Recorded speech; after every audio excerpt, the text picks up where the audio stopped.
problem of infertility in Northeast is increasing day by day, and the list of causes is quite long.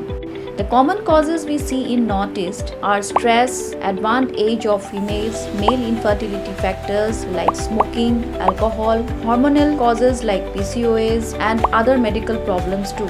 At Janitva, we understand you and we are always here to help you to build a family.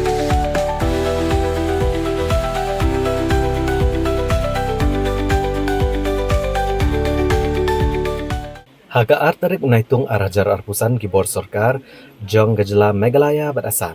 La sedangnya kejingsi mau puat ne boundary pela nagasnong rangthali hahahim umshek matapota maspara malapara kibran markab berkawa gijang bat kumjuru ha ranighar salpara kibran markab berkawa tercang thutia bazar pemarjan berkayu hahim bat kenkut ha rang sapara hadian kasnong atiabari kibran hajan kawa tercang.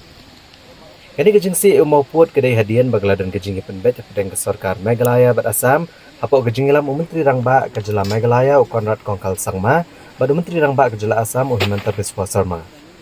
Kini kejing shiming ni kesenjam ban penbet uput usam kedai namar bakane kathan kalami ke kendrom namar kejing bambiang uput usam nado bak Meghalaya kalayo ela kejong kejela ke Bapura.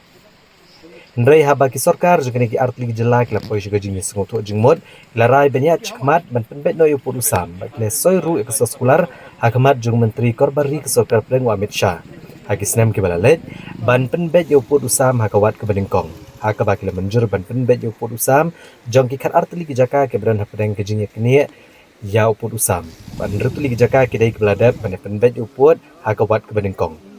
Bat kebasa amata kalong ban penbet sayupur usam jogi hendriu teli kijaka ke berangsa.